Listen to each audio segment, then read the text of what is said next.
Hi everyone, welcome to Rizwana's cooking. और आज मैं बनाने जा रही हूँ ब्रेन मसाला फ्राई। ये बहुत ही मज़े का बनता है और बहुत इजीली और बहुत कम वक्त में तैयार हो जाता है। इसके लिए मैं एक बीफ का ब्रेन ले रही हूँ। आप इसी रेसिपी को मटन ब्रेन के साथ भी बना सकते हैं। उसके लिए आपको गोट के 3 ब्रेन चाहिए होंगे। आइए देखते हैं इसकी इंग्रेडिएंट्स और मेथड कि इसको किस तरह बनाया जाएगा। ब्रेन मसाला फ्राई बनाने के लिए मैं ले रही हूँ 1 बीफ ब्रेन, गाय का 1 मगज़। इसको एहतियात के साथ धो लें और सारा पानी ड्रेन कर दें। आप इसी रेसिपी को मटन ब्रेन की या बकरे के मगज़ के साथ भी बना सकते हैं। आपको इसके लिए 3 बकरे के मगज़ चाहिए होंगे। कटे हुए 2 बड़े टमाटर, कटी हुई 3 दरमियाने साइज की प्याज। नमक हमें चाहिए होगा 1 टीस्पून, 1/4 टीस्पून हल्दी, 1 टीस्पून भर के कुटी हुई लाल मिर्च, 1.5 टीस्पून लाल मिर्च, 8 से 10 कड़ी पत्ता, 1 खाने का चमचा भर के कुटा लहसुन, 1 खाने का चमचा भर कर कुटी हुई अदरक, 1 टीस्पून पिसा हुआ जीरा, 1/2 टीस्पून गरम मसाला और हम यूज़ करेंगे 1/2 टीस्पून ज़ीरा। 5 से 6 हरी मिर्ची चाहिए होंगी हमें, 1 तेज पत्ता, नमक 1/4 चाय का चमचा, हल्दी आधा चाय का चमचा, अदरक तीलियों की सूरत में बारीक कटी हुई, 3/4 कप ऑयल, 1 टीस्पून अदरक लहसुन का पेस्ट और हमें चाहिए होगा कटा हुआ हरा धनिया। बस यही इंग्रेडिएंट्स है। इसके साथ अब हम कुकिंग शुरू करते हैं।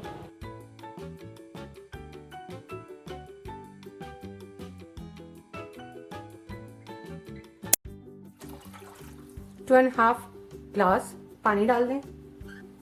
इसमें हल्दी डाल देंगे, अदरक लहसुन का पेस्ट डाल दें, तेज पत्ता भी डाल देंगे। अब पानी को अच्छी तरह उबाल लें। पानी बॉयल हो चुका है। अब हम इसमें ये ब्रेन डाल देंगे।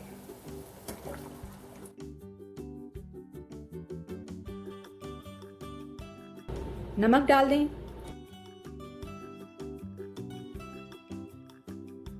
3 से 4 मिनट बॉयल होने देंगे और उसके बाद इसे निकाल लेंगे। तो 4 मिनट्स हो चुके हैं और ये बिल्कुल तैयार है।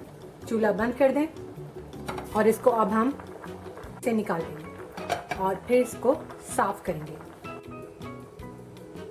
अब इसको निकाल लें जेंटली कि टूटे नहीं, आराम से।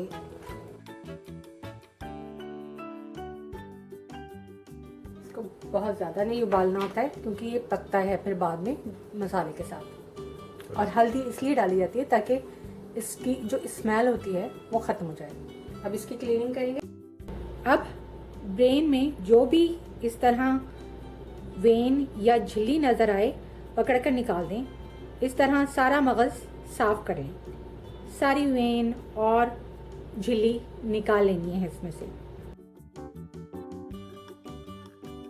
अब हमारा ये ब्रेन बिल्कुल क्लीन हो चुका है।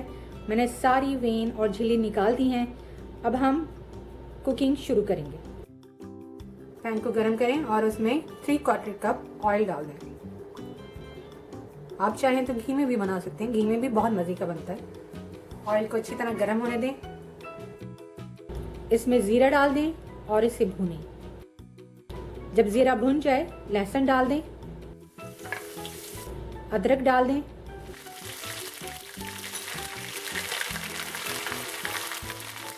इसको ज़रा सा भून के फौरन ही प्याज ऐड कर दें, कड़ी पत्ता भी ऐड कर दें और प्याज को भूनेंगे। प्याज को इतना फ्राई करना है कि थोड़ी सी ट्रांसपेरेंट हो जाए या लाइटली ब्राउन हो जाए। 4 से 5 हरी मिर्चें ऐसे ही साबुत डाल दें। हमारी ये प्याज हल्की सी ब्राउन हो गई है। अब इसमें टमाटर डाल देंगे और ये सारे मसाले, नमक, हल्दी, कुटी लाल मिर्च, पिसी लाल मिर्च डाल दें। पिसा हुआ जीरा डाल दें और अब मसाले को भूनेंगे। अगर ज़रूरत पड़े तो थोड़ा थोड़ा पानी डालकर भूनें। इसको तकरीबन हमने 5 से 6 मिनट अच्छी तरह भूना है। ये अब बिल्कुल भुन चुका है। अब इसमें हम ये ब्रेन इसमें डाल देंगे और इसको अब पकाएंगे। इसको थोड़ा थोड़ा तोड़ते रहें क्योंकि बड़े चंक्स इसमें मज़े के नहीं लगते। इसको पकाएंगे और चलाते भी रहेंगे एहतियात के साथ, मगर बिल्कुल बारीक या घोटना नहीं है। इसको मैंने 5 से 6 मिनट खूब अच्छी तरह पकाया है। अब मैं चूल्हा बंद कर दूंगी। ये बिल्कुल तैयार है। अब इसमें ये गरम मसाला मिक्स कर दें और इसे अच्छी तरह मिक्स कर दें और कोशिश करें कि ये टूटे नहीं। इसमें अदरक की कटी हुई तीलियां डाल दें, कटा हुआ धनिया डाल दें। बहुत मज़े का लग रहा है, बहुत ज़बरदस्त। आप इसे पराठे के साथ, नान के साथ सर्व करें, बहुत मज़े का लगेगा। अगर आपको मेरी ये रेसिपी पसंद आई है तो लाइक का बटन ज़रूर प्रेस करें और सब्सक्राइब करें अगर आपने सब्सक्राइब नहीं किया है, और अपनी फैमिली और फ्रेंड्स के साथ शेयर करें। Thanks for watching Rizwana's cooking. Bye for now.